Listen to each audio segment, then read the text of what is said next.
Shepard did everything right. More than we could have hoped for. Commander Shepard uncovered the truth. And still, it's not enough. We're at war. No one wants to admit it, but humanity is under attack. But they're sending him to fight Geth. Geth. We both know they're not the real threat. The Reapers are still out there. And it's up to us to stop them. The Council will never trust Cerberus. They'll never accept our help, even after everything humanity has accomplished. But Shepard, they'll follow him. He's a hero, a bloody icon. But he's just one man. If we lose Shepard, humanity might well follow. Then see to it that we don't lose him.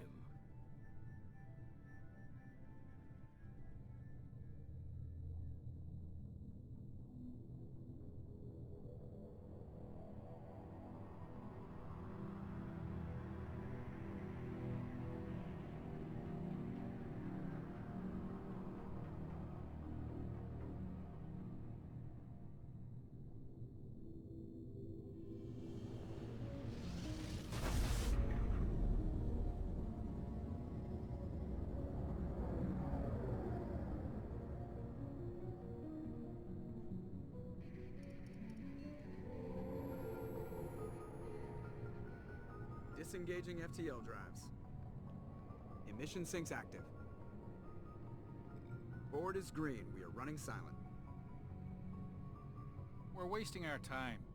4 days searching up and down this sector, and we haven't found any sign of Geth activity.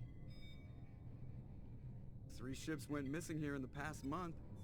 Something happened to them. My money's on slavers. The Terminus system is crawling with them. Picking up something on the long-range scanner. Unidentified vessel. Looks like a cruiser. Doesn't match any known signatures. Cruiser is changing course. Now on intercept trajectory. Can't be. Stealth systems are engaged. There's no way a Geth ship could possibly... It's not the Geth. Brace for evasive maneuvers!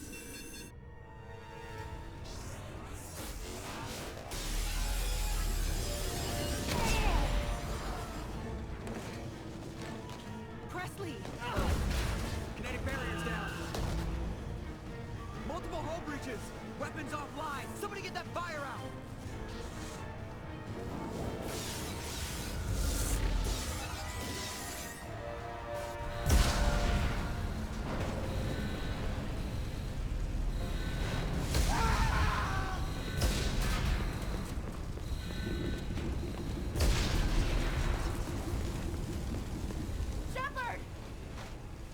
Distress beacon is ready for launch.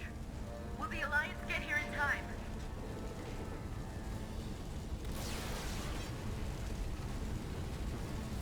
The Alliance won't abandon us. We just need to hold on.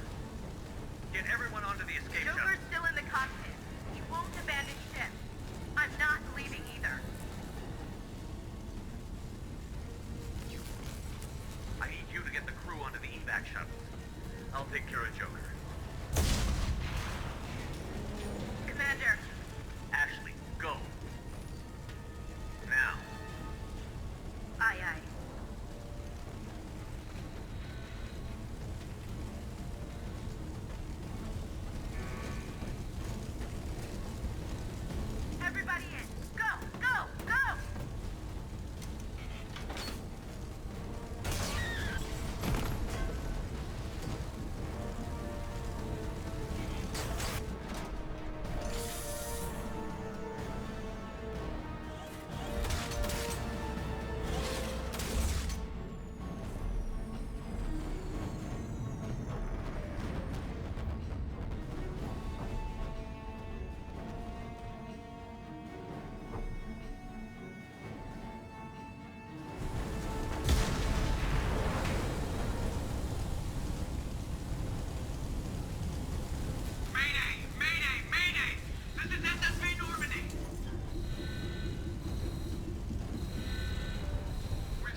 Come on, Joker. We have to get out of here. No, I won't abandon the Normandy. I can still save her. The Normandy's lost. Going down with the ship won't change that. Yeah, okay. Help me up. They're coming around for another attack.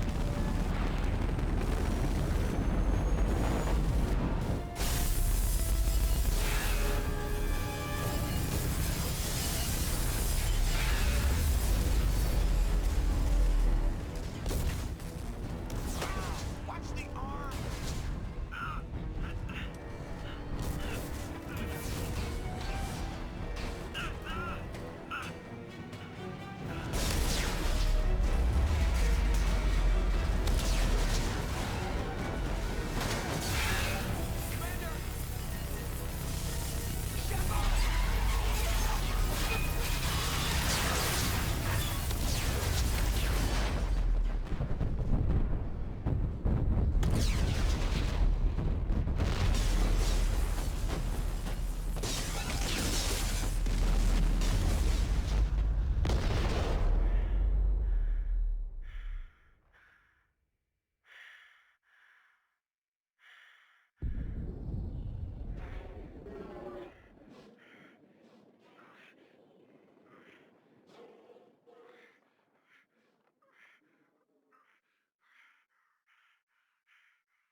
Just another routine mission.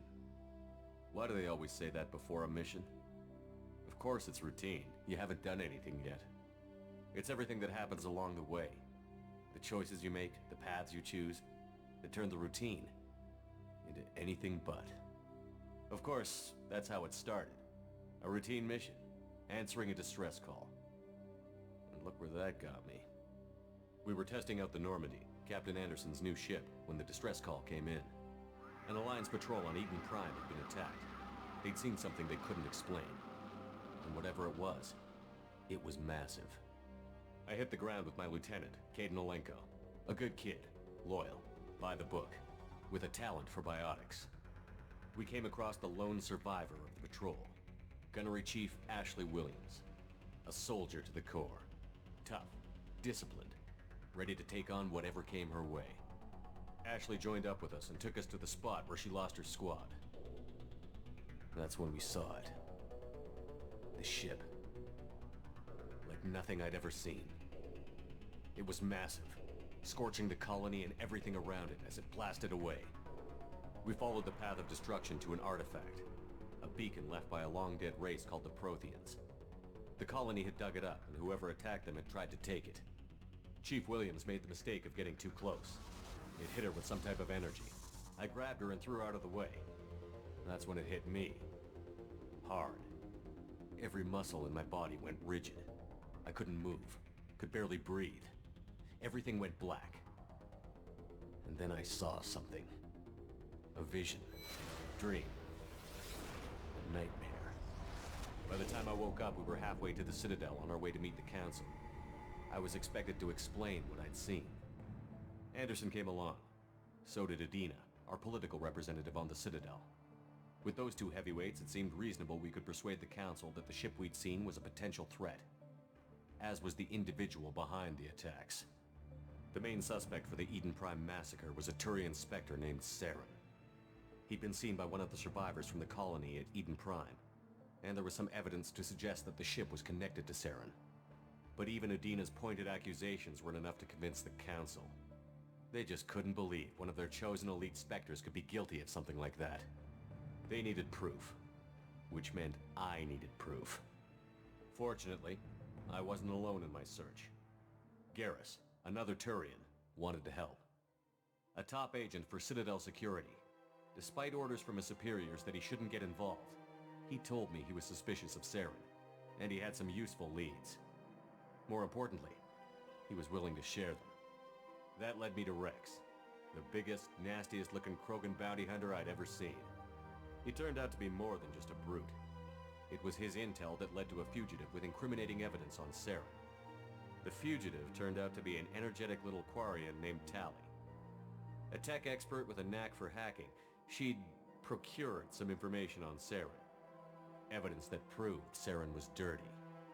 Tali's evidence proved that Saren was responsible for the massacre on Eden Prime, and that the immense warship we'd spotted was in fact Saren's flagship. But it went much further.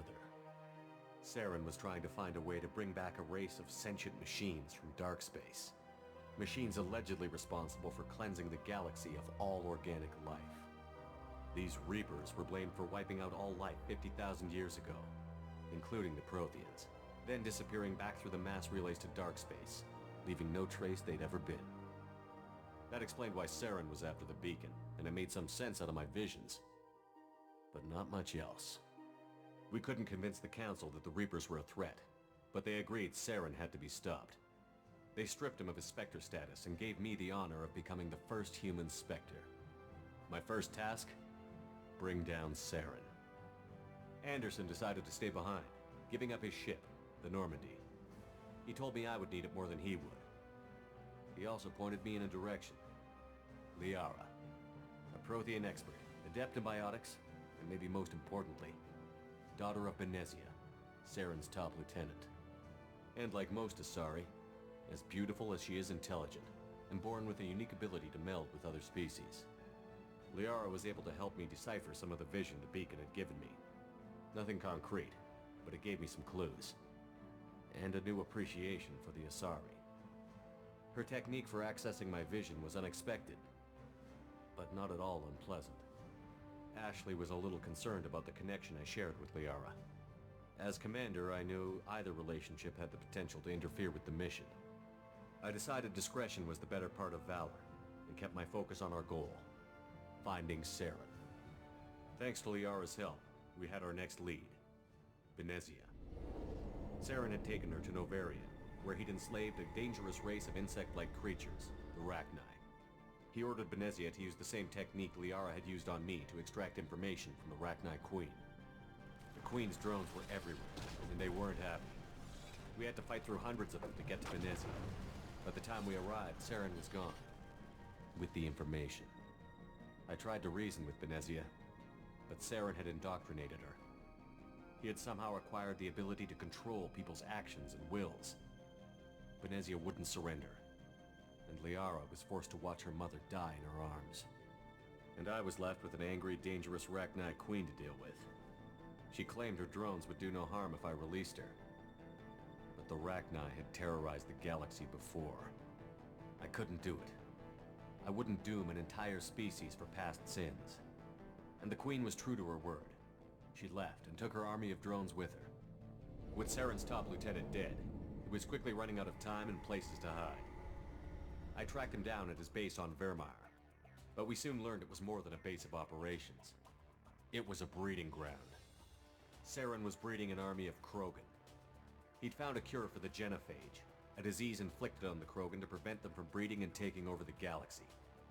But the Krogan Saren was breeding were slaves, mindless beasts that obeyed Saren's will. I had to destroy the base, and all its research.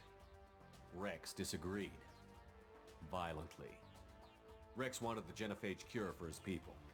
I tried to convince him to help me destroy it, that these Krogan weren't real. But he wouldn't back down. Fortunately, Rex is smarter than he looks.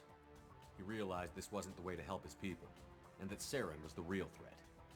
When we finally got to the center of the base, I realized just how close Saren was to completing his plan. He was already in communication with the Reapers. Sovereign, Saren's flagship we'd all assumed was just a ship, was a Reaper. It spoke to me, threatened me. I could feel the menace it had for every living thing. It wanted me dead. It wanted us all dead. And I knew it was capable of doing just that. What I couldn't understand was why Saren would help it. But there was no time to think about it. Sovereign knew where we were. We had to destroy the base and get the hell out. I split up my team in 2 squads, sending Ash with one and Caden with the other as a distraction. We had a nuke, and we planned to use it. Before we could detonate the bomb, Saren showed up. We fought. I stalled him to make time for my team. And in talking to him, I realized the truth. It wasn't Saren who was indoctrinating everyone. It was Sovereign. The Reaper. And Saren was in deeper than all of them. He tried to convince me he was still in control. Said he found a way to reduce the Reaper's influence, but he was kidding himself. Or believing the lies Sovereign was telling him. Before I could convince him to stop, he ran, leaving me just seconds to extract my squad mates. I tried, but I wasn't fast enough. I could only save one of them. Caden was a good man, and a great soldier. But I had to choose, and I chose Ash. That was the last time Saren would slip away from me. I knew then, the next time we met, one of us would die. With my team mostly intact, we chased Saren and his army to Ilos, a long-lost planet that had once belonged to the Protheans. As we prepared for what we knew would be a desperate fight, I spoke to my crew. We were just one ship, against Saren's growing army. I assured them all that despite the odds, we could defeat him. I'd never tell anyone, but I had my doubts. Leaving Caden behind had hardened my resolve, but revealed a soft spot in my defenses. How many more friends and allies would I be willing to sacrifice in order to stop Saren? We arrived on Ilos, close behind Saren. Once on the planet, we discovered a Prothean databank that helped me put the final pieces of my vision together. The Reapers had come 50,000 years ago, and every 50,000 years before that, each time purging the galaxy of life. The Protheans had fought and died, like every species before them. But a few survived long enough to leave a parting gift. The Protheans had discovered that the Citadel was the key to controlling the mass relays. By sabotaging the Citadel, they found a way to close the relays to dark space, slowing the Reapers' return, giving us the time we needed to find a solution to stop the Reapers once and for all. Saren knew this. He was leading his army to take control of the Citadel and re-establish the relays to dark space, bringing the waiting Reapers here to destroy us all. We followed him to the Citadel. It was intact, but heavily damaged. He had caught the Council fleets by surprise, and they were only now regrouping. And with Sovereign as his flagship, there was little hope the fleets could counterattack with enough strength to take back the Citadel. But Saren was done running, and I was done chasing him. As the Alliance and Citadel fleets battled Saren's army outside, I cornered the Turian bastard in the Citadel tower and confronted him. He died believing that the Reapers would save him. As I fought to regain control of the Citadel, the Council's flagship, the Destiny Ascension, fell under attack. Despite Saren's death, Sovereign and Saren's army continued to fight. The Council was aboard the Destiny Ascension, and they were requesting assistance. But I knew in order to help them, I would have to put our Human Alliance fleet in jeopardy. The Council could be replaced. The fleets were needed here and now if we were going to defeat Sovereign. Even with the Citadel back in my control, Saren defeated, and the Normandy leading the combined galactic fleet, the battle against Sovereign, a single Reaper, was relentless. It took the combined fleets of humanity and the other races, but in the end, Sovereign fell. But the costs were immense. While humanity's efforts in the war earned us our first seat on the Council, it was a hollow victory. The Reapers were still out there. I knew the fight was far from over, but as the one who'd led the fight against Saren, I was given new responsibilities. The choice of humanity's first counselor was left for me to decide. On the one hand, Udina, the lifetime politician. Ruthless and ambitious, he would easily navigate the political landmines that would soon be put in front of him. The other choice, Captain Anderson, the career soldier. Tough but fair, but a friend, and someone I could trust. both great leaders in their own right. Anderson didn't want the job, which was a sure sign he'd be perfect for it. No ambition to get in the way. The war was over. The threat had passed. In time, the Council would rebuild itself. The Citadel could be repaired. Even the pain of lost friends would fade. But none of that mattered if the Reapers were still out there.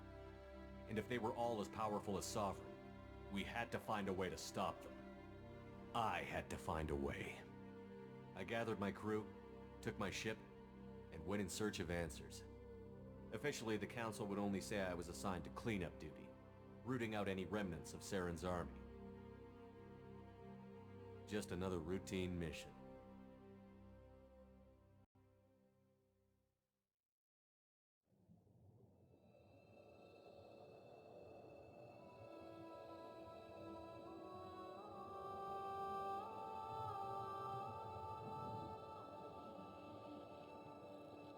Commander Shepard has been recovered. The Lazarus Project will proceed as planned.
outside stimuli, showing an awareness of his surroundings.